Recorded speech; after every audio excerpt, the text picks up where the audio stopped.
한 것은 조금 더 우리 가슴이 좀 뜨거워지기 위해서 찬양을 했는데 찬양이 점점 더 뜨거워지고 있습니다. 할렐루야. 네. 여러분은 못 느끼나요? 저만 느끼나요? 그러니까 열심히 해야 됩니다. 뭐든지. 오늘 이 말씀 중심에서 활력 있는 삶을 살려면 이런 제목으로 하나님 말씀 증거하겠습니다. 활력 있는 삶을 살려면 어떻게 되나? 먼저 지치지 말아야 됩니다.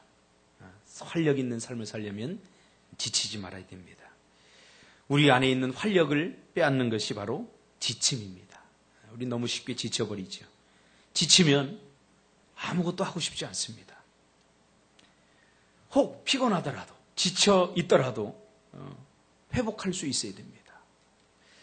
우리가 지쳤다라고 말할 때 세 가지 부분에서 우리가 살펴볼 수 있습니다. 첫째로 육체입니다. 육체. 그리고 정신, 마음. 그리고 세 번째는 영혼입니다. 사람은 몸과 육신을 혹사시키고 일을 많이 하고 쉬지 못하면 우리의 육신은 지치게 되어 있습니다. 자신의 체력으로 감당하기 힘든 그런 일을 해도 지쳐버립니다. 그럼 육신이 지치면 우리 삶에 많은 악영향을 미치게 되는 거죠. 그렇죠? 지치면 일단 어때요? 쉬고 싶고 기도에 나오고 싶겠습니까? 나오고 싶지 않아요. 육신이 지쳐도 우리의 영적인 삶에 굉장히 많은 영향력을 미칩니다. 그래서 우리는 될 수 있으면 그 스케줄을 잘 맞춰서 자기의 시간 관리도 하고 자기의 건강 관리도 굉장히 잘 해야 됩니다. 이번에 제가 제 몸의 제 수준을 제가 잘 알지 않습니까? 저는 밥을 먹을 때도 요 정도 한 숟가락 더 먹으면 체합니다. 제가 알아요. 그리고 목을 어느 정도 사용해야지 이게 괜찮은지 이게 알아요. 금요일 날 하도 막 성령께서 마음에 뜨거움을 주셔 소리 지르면서 안타까움으로 했더니 금방 이 목이 피로가 와가지고 금방 염증이 생기고 그래서 고통을 당했는데 이렇게 몸에 문제가 생기고 지쳐버리면 우리의 영적 생활에도 반드시 문제가 생깁니다. 그러면 육신이 지치면 어떻게 회복해야 됩니까? 간단합니다. 육신이 지치면 육신의 영양을 보충하고 무리한 부분을 쉬어야 됩니다. 잠도 자줘야 되고 또 적당한 힘을 가져야 회복이 됩니다. 육신이 지치면 기도 많이 한다고 회복되지 않아요. 육신이 지쳐버리면 적당한 쉼과 잠을 자고 또 영양을 보충해서 쉬어야 회복이 됩니다. 엘리야가 총체적인 침체가 왔지만 그 중에 하나가 엘리야가 육신에 지쳐버렸죠. 육신에 번아웃 돼버렸죠. 그래서 로뎀나무, 광야 저 끝에 로뎀나무 아래에 탁 누워서 차라리 주님, 나는 일어날 힘도 없습니다. 나는 걸을 힘도 없습니다. 저 광야를 건너서 도망갈 힘이, 육체적인 힘이 나에게 남아있지 않습니다. 그러면서 차라리 나에게 죽음을 주십시오. 여기서 죽여주십시오. 그렇게 말하지 않습니까? 그때 하나님께서 그를 어떻게 회복시켜 주셨습니까? 먹을 것을 줬어요. 먹을 것을 주고 잔뜩 먹은 다음에 하나님 뭐라고 그랬어요? 자. 그랬어요. 자. 그러니까 엘리야가 또 잤어요. 한참 자고 실컷 자고 일어나니까 또 하나님께서 어떻게 했어요? 또 먹을 것을 가져다 주었어요. 그리고 잔뜩 배불리 먹고 나니까 또 자. 그랬어요. 먹고 자고 먹고 자고. 그동안 850명의 바알과 아세라 선지자 싸우느라고 얼마나 심신이 지쳐 있었고 육체적인 피로가 있겠습니까? 그렇죠? 이번에도 수련회 스텝으로 이렇게 섬겼어요. 꿈이 있는 교회 목사님, 저 그리고 다음 교회 목사님, 김성차 목사님 어제 하루 종일 잤대요. 아침부터 새벽기도 마치고 자기 시작해가지고 일어나 보니까 저녁 4시인가 5시가 됐더래요. 참 힘들더라고. 육체적으로 막 지쳐요. 힘들어요. 그럼 어떻게 됩니까? 자고 먹고 육체적으로 이렇게 쉬어줘야 됩니다. 육신뿐만 아니라 마음과 정신도 지나친 염려와 그리고 걱정의 시간이 길어지면 마음과 정신도 지쳐버릴 수 있습니다. 감당하기 힘든 걱정과 염려들이 눈앞에 있을 때 우리는 그 시간이 길어질수록 점점 지쳐버립니다. 그러나 걱정한다고 해결되지 않습니다. 염려한다고 해결되지 않습니다. 마태복음 6장에서 분명히 말하고 있지 않습니까? 너희가 염려함으로 키를 한 자 하나 더 크게 할 수 있겠느냐? 그렇게 하나님께서 말씀하십니다. 걱정과 염려의 시간이 길어지면 마음과 정신도 지쳐버립니다. 생각하기도 싫은 거예요. 그렇죠? 그래서 쉬고만 싶고 뭔가 필요하고 뭔가 창조적인 일을 하고 싶은 마음이 생기지 않아요. 뭔가 활력 있는 그러한 일을 막 자꾸 만들어내야 되는데, 그래야 삶에 활력이 생기는데, 그런 일이 떠오르면은 에휴 힘들겠지, 뭐 버겁겠지, 그리고 금방 포기해버립니다. 감당하기 힘든 일이 눈앞에 있을 때 걱정한다고 해결되지 않습니다. 그러나 걱정하고 근심하는 시간이 길어지면 마음과 정신이 지쳐버려서 잘못되기도 합니다. 이번 세미나를 제가 갔는데 참 가슴 아픈 일을 제가 목격했어요. 한 목회를 잘하던 목사님이 목회가 점점 이렇게 힘들어졌어요. 힘들어지고 어려워지면서 고민을 하고 걱정을 하게 되죠. 그러다가 그 아들이 백혈병에 걸려버렸어요. 그러니까 힘든 중에 계속 어려움이 오는 거예요. 그러니까 사모님이 심한 우울증에 걸려서 제가 보니까 약간 정신착란증도 좀 있는 것 같아요.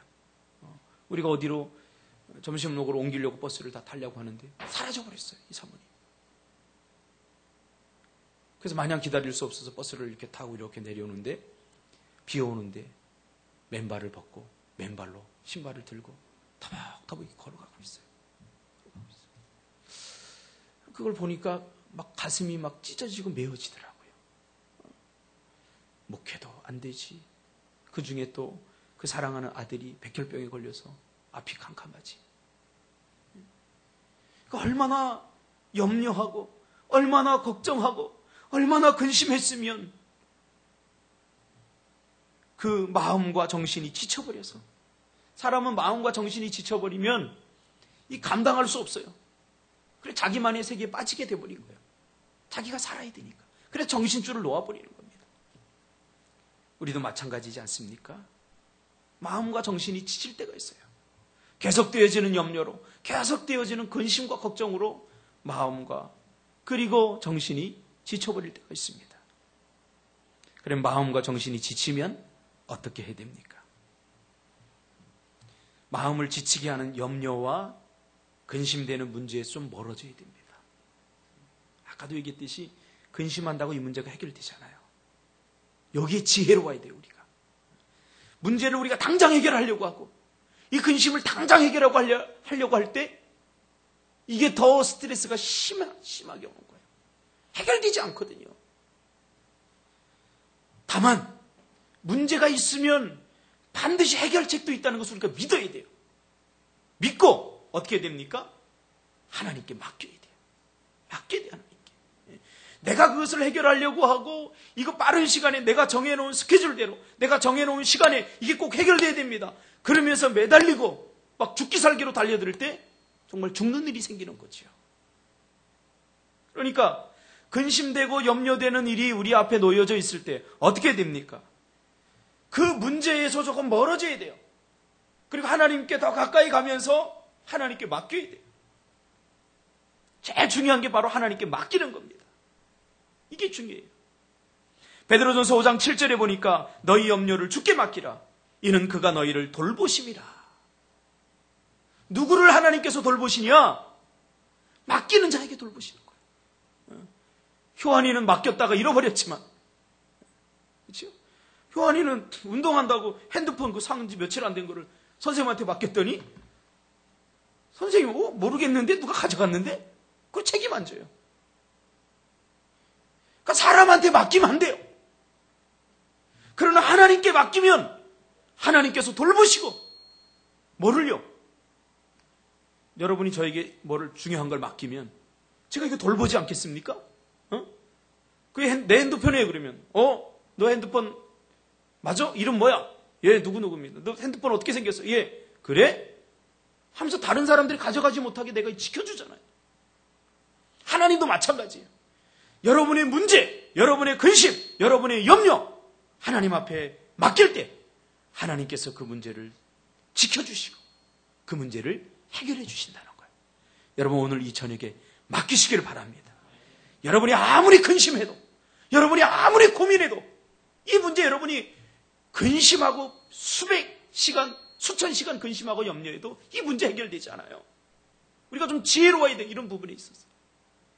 그러나 하나님께 맡기면 하나님께서 돌보시다. 이 말은 해결해 주신다고 말해요. 해결해 주실 줄 믿습니다.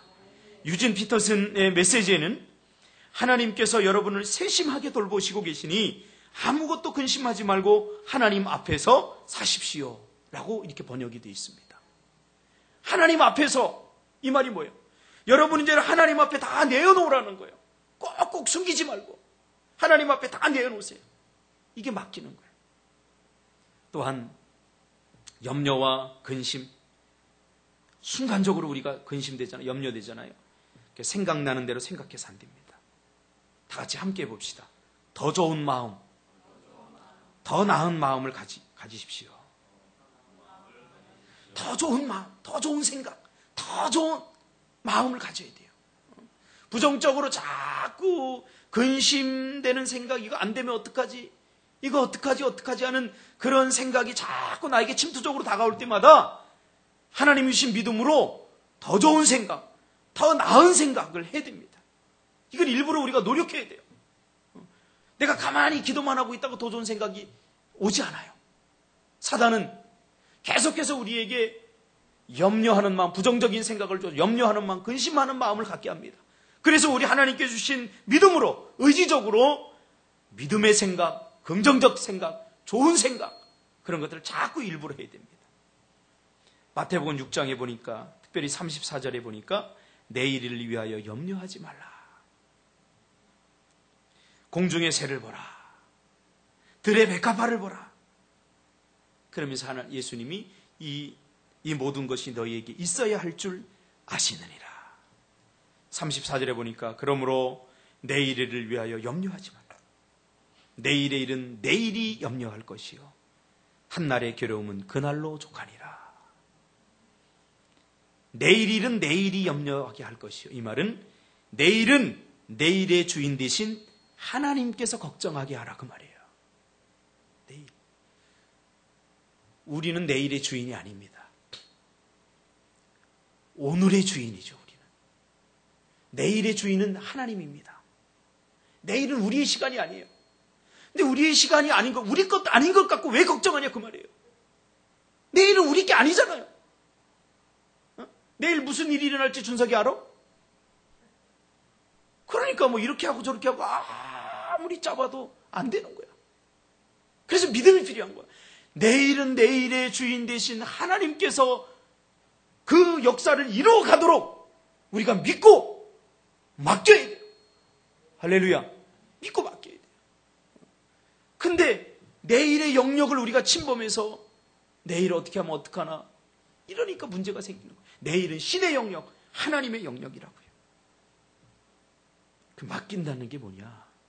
많은 사람들이 맡기는 게 뭐예요? 간단해요. 맡기는 건 기도하는 거예요. 성경을 아무리 뒤져봐도 맡긴다는 것에 대한 분명한 이야기가 나오지 않는데 오직 단 하나, 기도가 맡기는 거예요. 기도. 그래서 맡기려면 어떻게 돼요? 기도하는 게 맡기는 거예요.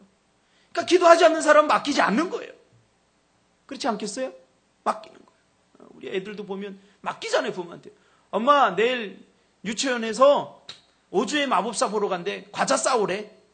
그 한마디만 던지면 그 다음부터 자기들 마음대로 돌아요. 부모님이 돈이 있나 없나 그거 걱정하지 않아요. 왜? 그건 부모의 영역이니까. 부모님이 어련히 알아서 뽀로로 음료수 사주고 알아서 과자 사주지 않을까. 그러니까 그냥 탁 던져버리고 맡겨버리고 잠 쿨쿨 자는 거예요. 그럼 아침에 일어나서 엄마 사왔어 뽀로로? 엄마 과자 사왔어? 사왔어. 와! 그럼 우리 기뻐하면 되는 거예요. 그게 뭐예요? 염려를 맡기고 감사함으로 하나님께 아뢰라. 할렐루야. 그러니까 맡기지 않으니까 기도하지 않으니까 이게 근심과 염려에 사로잡혀서 늘 이게 힘든 인생을 사는 거지.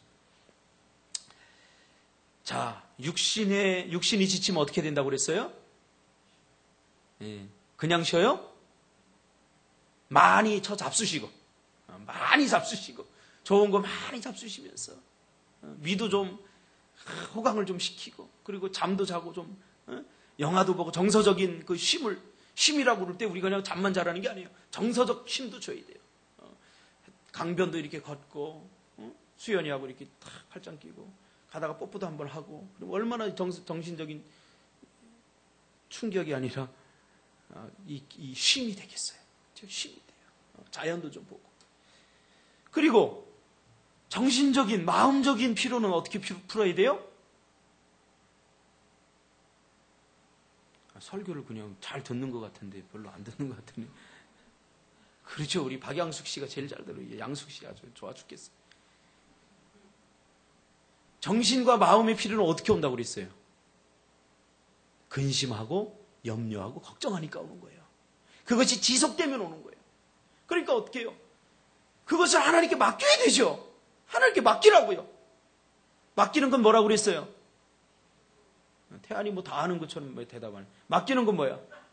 기도하는 거예요. 그래, 기도하는 거예요. 자, 여기까지는 괜찮은데 우리가 살펴볼 오늘 정말 중요한 것, 영혼의 지침. 이 세 번째 살펴볼 영혼의 지침. 이 영혼이 지치면 우리가 잘 인식하지 못해요. 이유 없이 무기력해지고 괜히 짜증나고 육체적으로 힘든 일이 없고 정신적으로 마음도 근심과 염려와 걱정이 없는데도 불구하고 뭔가 짜증이 나고 뭔가 무기력하고 아무것도 하기 싫고 자신이 행복하다는 생각을 별로 하지 못하고 그저 피곤하기만 하고 자도 또 자고 싶고 이게 영혼이 지친 거예요. 문제도 없는데 쉽게 지쳐버려요. 뭘 해도 흥미가 없고 뭘 해야 될지도 모르겠고 만족도 없고 웃음을 잃어버리게 되고 그저 막연하기만 하죠. 이게 왜 그래요? 이유를 몰라. 근데 저는 알아요. 그 사람의 영혼이 지쳤기 때문에 그래요. 영혼이 지쳤기 때문에. 아무것도 하고 싶은 것도 없고 해봐도 뭐 별로인 것 같고 살아있지만 산송장이나 다름이 없어요. 그런데 피곤하기만 해. 잠만 자고 싶어. 이게 뭐예요? 영혼이 지쳤기 때문에. 영혼. 그러면서 허무와 허전함이 계속 반복됩니다.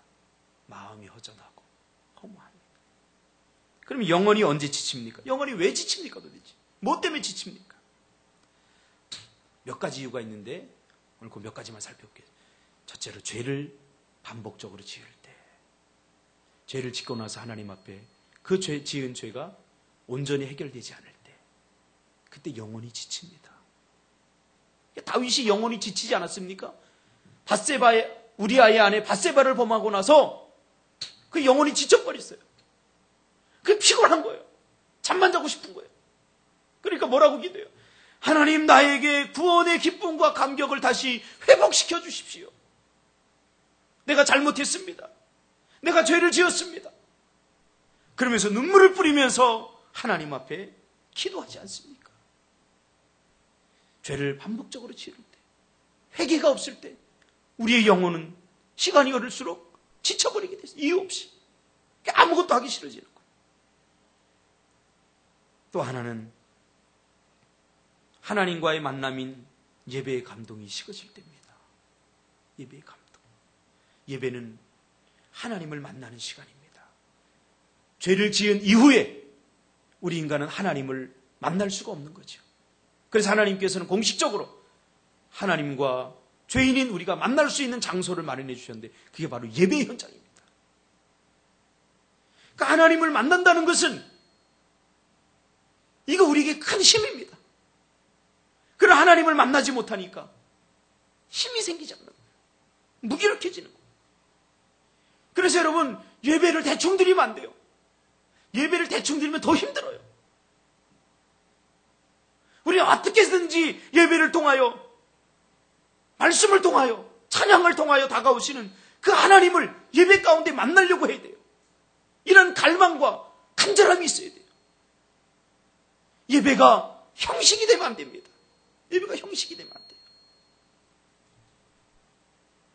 또 하나는 기도가 끊어질 때입니다. 기도가 끊어질 때.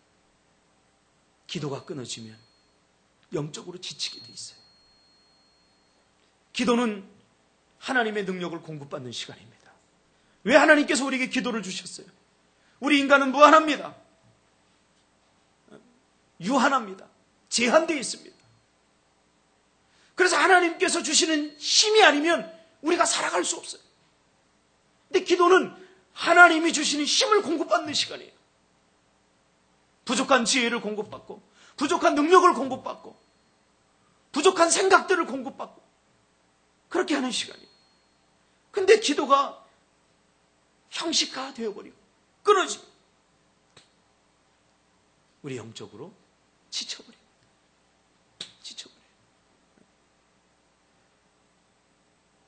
여러분, 기도에 집중해서 하시기 바랍니다.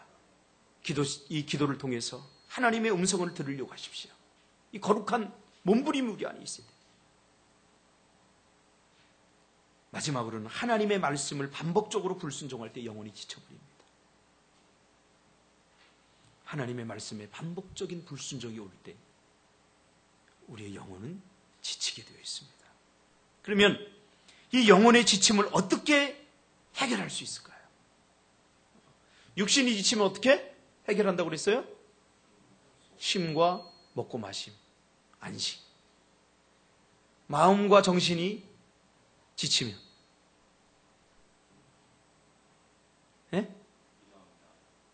그 과정이 있잖아.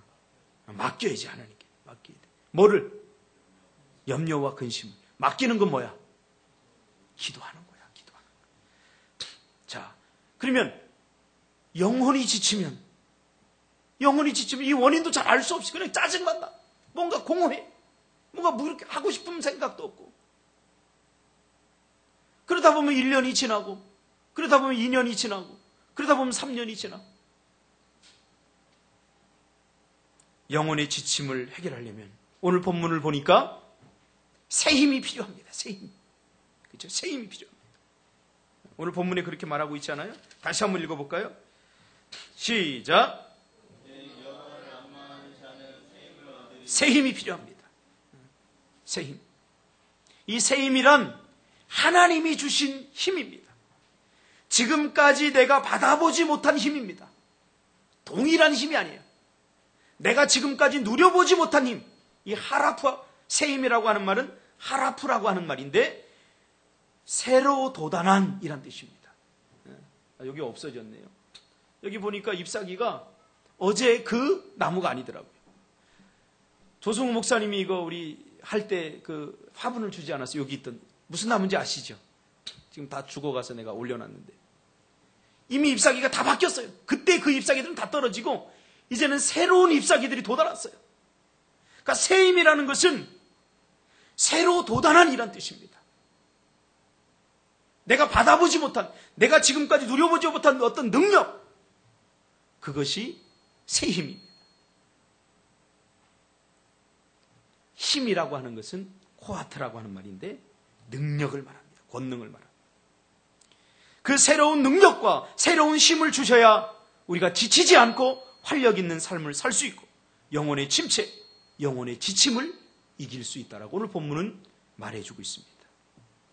그러면 그 하나님께서 주시는 새 힘을 받으려면 어떻게 됩니까? 결론적으로 말씀드리면 여호와를 앙망해야 됩니다. 앙망이 뭐예요? 앙망.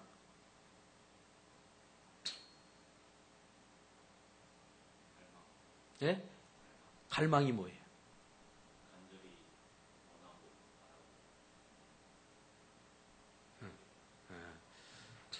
태안이가 아까 보니까 성경을 읽고 있더라고. 뭔가 있어. 성경을 읽는 사람들은. 오늘 본문에 보니까 영혼이 지쳐버리면 소년이라도 피곤하며. 그렇죠? 요새 그러더라고요. 요만한 아이들도 길거리 가면 피곤해 죽겠어. 학원 다니려고 피곤해. 요만한 아이들도 그래요. 바빠 죽겠어. 다 죽겠다는 거예요. 뭐가 그렇게 바쁜지, 뭐가 그렇게 피곤한지. 지금 현대 시대는 영혼이 지친 사람들이 많아요. 영혼이 지쳤어.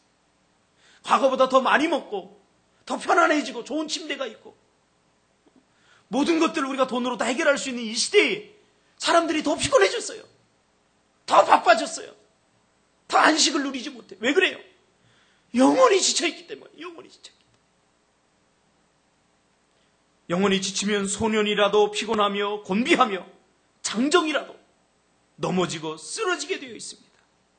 이 영적 지침에서 활력을 얻으려면 여호와를 앙망해야 되는데, 이 앙망이라고 하는 말은 카바라고 하는 말인데, 기대하며 열심히 부지런히 구한다 그 말이에요. 그러니까 이 영적 지침을 해결하려면, 영적 지침에서 활력을 얻으려면 여호와 하나님을 부지런히 구하고 여호와 하나님을 부지런히 어떻게 돼요? 찾아야 돼요. 에레미야 29장 13절에 보면 너희가 온 마음으로 나를 구하면 나를 찾을 것이요 나를 만나리라. 오늘 우리의 문제가 뭡니까? 찾기는 찾는데 열심히 찾진 않습니다. 열심히. 여기서 중요한 것은 열심입니다. 우리가 찬양을 하기는 하는데 열심히 찬양하지 않습니다. 이번에 제가 찬양 인도를 했어요. 목이 많이 아프잖아요, 제가. 근데 찬양 인도를 하기 전에 기도회를 인도하는데 그 목사님도 목이 많이 쉬었어요. 그래서 내 찬양하기 전에 그 목사님이 박 목사, 나 기도회 인도하는데 찬양 좀 불러줘. 내가 찬양이 안 돼. 그러니까 내 순서가 아닌데도 좀 도와달라는 거예요. 그래서 어떻게 해요? 선배 목사님이 도와달라니까 예 하고서 나가서 찬양하는데 나는 가리라 그 찬양을 하는데 나는 가리라 이거 되게 높거든요. 소리 이상 올라가는데 그 찬양을 20분간 불렀어요. 할렐루야. 나는 가리라만 20분 동안 했어. 나는 목도 아프고 그러니까 적당히 해야 되겠다. 그리고 한 3번 정도 하고 이제 기도하겠지 그랬는데 다시 한 번 하겠습니다. 나는 가리라 하는데 4번째부터는 슬슬 짜증이 나요. 왜 나도 목이 아프고 나도 내일 찬양 인도해야 되는데 나는 가리라 또 했어요. 5번, 6번, 7번, 5분, 10분이 지났는데 막 짜증이 여기까지 올라오는 들어갈까 말까 하다가 한 10분 정도 찬양하면서 내가 깨졌어요. 내가 이 찬양을 그냥 적당히 하려고 했구나. 어떤 목사님은 진짜 일어나서 나는 가리라 3번 할 때 숙소로 돌아가 버렸어요. 조금 있으니까 또 저 뒤에서 한 분이 한 5분 있다 또 일어나서 가버렸어요. 막 얼굴을 보니까 내 목사님 다 짜증나 있어. 다른 찬양 좀 부르지. 나는 가리라 하면서 그 재미도 없는 찬양. 한 10분 정도 되는데 내 마음이 바뀌었어요. 적당히 하려고 하니까 짜증이 나더라고요. 이거 대충 내가 그냥 좀 몇 번 불러주면 되겠다 하고 생각하니까 짜증이 나더라고요. 마음을 바꾸고 그래 우리가 이 주의 길을 가야 돼. 눈물을 흘리면서 하나님 앞에 찬양합니다. 목사님 2손 전부 다 들고 언제 짜증 내느냐 싶은 마음으로 하나님 앞에 2손 들고 찬양하는데 여기저기서 눈물을 뿌리며 기도하는데 한 20분 나는 가리라. 그 다음 날부터요 전부 다 그 숙소에서 엘리베이터 타고 올라갔다 내려가면서 전부 다 나는 가리라. 적당히 하니까 힘들더라고요. 적당히 하니까. 여러분 찬양을 해도 열심히 하시기 바랍니다. 할렐루야. 오늘 이 시대는 열심을 잃어버린 시대예요. 하나님을 찾기는 찾는데 대충 찾아요. 적당히 찾아요. 그렇게 해서는 영적 지침을 해결할 수 없다는 거예요. 오늘 본문에 나오는 여호와를 앙망한다 그 말은 열심히 찾으라는 거예요. 기도도 어떻게 됩니까? 열심히 해야 돼요. 열심히. 시간이 중요한 게 아니에요. 오늘 이 시대는 열심을 잃어버렸어요. 공부도 보니까 우리 혜연이 열심히 하더라고. 무슨 일을 낼 것 같아. 열심히 하면 됩니다. 우리 상원이도 열심히. 할렐루야. 열심히 하세요. 예배도 열심히 드리시고요. 놀 때도 열심히 노세요. 열심히. 이번에도 세미나 갔는데 누가 은혜 받고 누가 큰 목회를 하느냐 내가 가만히 보니까 뭐든지 적극적으로 열심히 하는 사람들이 큰 목회하고 은혜도 받고 말씀도 막 강력하게 전하더라고요. 열심히 했어요. 저도 새벽 2시까지 족구했어요. 2시에 굽네 치킨 시켜다 먹었어요. 그 벌판에서 비 왔거든요. 비 왔는데 나와 그래서 다 나갔어요. 2시까지 족구했어요. 2시까지 족구한 사람들이 그 다음날 새벽에 다 나왔는데 족구 안 한 사람들 안 나왔어요. 새벽에. 찬양하는 것도 보니까 족구하는 사람들이 찬양 더 열심히 막 두 손 들고 부르짖으면서 열심히 중요하구나. 뭐를 해도 잘하고 못하는 것은 두 번째입니다. 하나님이 보시는 것은 열심입니다. 전 태안이가 좋아요. 왜? 밥을 열심히 먹거든요. 이렇게 먹으니까 옆에서 막 식욕이 돋아. 식욕이 돋아. 근데 얼마 전까지 태안이가 그렇게 안 먹어서 내가 조금 실망했었어. 우리 상원관사 찬양 인도할 때 보세요. 음정도 틀릴 때도 있는데 열심히 하잖아요. 열심히. 저는 우리 상원관사가 중고등학교 때 찬양 인도할 때 정말 많이 은혜 받았어요. 제가. 네 그렇습니다 주님. 손 들고서 막 몇 명 안 되는데 그렇게 안 해도 되는데 막 열심히 하는데 제가 은혜 받았어요. 진짜로. 그땐 가슴이 뜨거웠어요. 그때 내 설교가 뜨거웠지. 내 설교가 강력했지. 상원이 찬양 덕분에 진짜로. 그 찬양을 딱 부르고 나면 내가 설교하고 싶은 의지가 여기서 밑에서부터 막 끌어올라. 그러니까 찬양은 그렇게 인도해야 돼. 설교자가 열심히 말씀을 전할 수 있도록 그렇게 막 자극을 줘야 돼. 설교자가 설교하고 싶지 않을 만큼 설교 의욕을 떨어뜨리는 찬양을 해서는 안 돼. 여러분들도 말씀을 들을 때 열심히 들으시기 바랍니다. 앞에서 졸고 자빠지고 있으면 안 돼. 그럼 설교하고 싶은 마음이 별로 없어. 오늘처럼 이렇게 막 눈이 동그랗게 떠 있어. 여러분, 뭐를 하든 열심으로 합시다. 사도 바울은 영혼이 지쳐있는 로마 교회를 향해서 이렇게 이야기합니다. 너희들의 문제가 뭔지 아니? 너희들 로마 교회가 왜 침체가 온 줄 아니? 부지런하여 게으르지 말고 열심을 품고 주를 섬기지 않았기 때문이다. 게을렀기 때문이다. 항상 적당히 대충 하려고 할 때 침체가고 활력을 잃어버립니다. 열심을 품고 주를 섬깁시다. 보람이 중국어도 어떻게 해야 돼? 열심히. 가다가 중국 사람처럼 보이는 사람 보이면 니하오! 말을 걸어버려 그냥 막 해. 알겠지? 믿져야 본전이야. 믿져야 본전. 저기가 그랬대잖아. 누구야? 차인표 아버지가 연대인가요? 서강대인가? 붙고 나서 등록금이 없어서 여기 자유공원에 와서 이렇게 있는데 미국 사람이 말을 거니까 막 열심히 안 되는 영어 막 했대잖아요. 하니까 내가 도와줄게. 거기서 그냥 기죽고 영어 못하니까 나는 그냥 가만히 있겠다. 아니라 영어 하는 미국 사람이 말을 거니까 적극적으로 자기 이야기를 했대잖아요. 안 되는 말을 섞어가지고. 그러니까 그럼 내가 도와줄게. 내가 등록금 내주면 그 다음부터 네가 해결할 수 있니? 그러니까 해결할 수 있다. 차인표 아버지의 친구가 누군지 아세요? 할렐루야 교회 김상봉 목사님. 그래서 그분이 김상봉 목사님하고 차인표 아버지하고 둘이 등록금 대줘갖고 오늘날 할렐루야 교회가 생겨난 거예요. 미국 유학 가서. 그러니까 열심히 해야 돼. 저는 김병만이가 좋아요. 왜? 8시간 동안 그 부싯돌에 불을 붙이느라고 이게 안 붙으니까 그 라이트 하나 켜면 되는데 8시간 동안을 불을 붙이느라고 막 땀을 빨빨 흘리면서 하는데 결국 붙었어요? 안 붙었어요? 붙었어요. 가만히 있으면 불이 붙지 않아요. 가만히 있으면 불이 붙지 않아요. 기도응답도 꼭 누가 받느냐? 막 그냥 열심히 기도하는 사람. 그래서 기도하다가 좀 목도 좀 쉬어보고 해야 돼요. 간신처럼 얄밉게 그냥 나 목 쉬우니까 뭐 하나님은 뭐 기가 먹으셨나? 그냥 내가 다 내 마음을 아시니까. 그리고 조근조근 할 때도 있지만 그냥 열심히 하세요. 열심히. 오늘 같은 날 기도하기 좋은 날이에요. 왜? 가만히 있어도 땀이 흐르잖아요. 그러니까 조금만 이렇게 앞뒤로 흔들면 땀이 그냥 나. 난 땀이 좋더라고, 여름에. 어떤 사람은 땀 나는 거 싫다고 그러는데 난 땀 나는 게 좋아요. 땀 한 번 흘리고 샤워 한번 쫙 하고 나면 그거 행복해요. 오늘도 여러분 기도의 땀을 흘립시다. 할렐루야. 열심히 회복되기를 주님의 이름으로 축복합니다.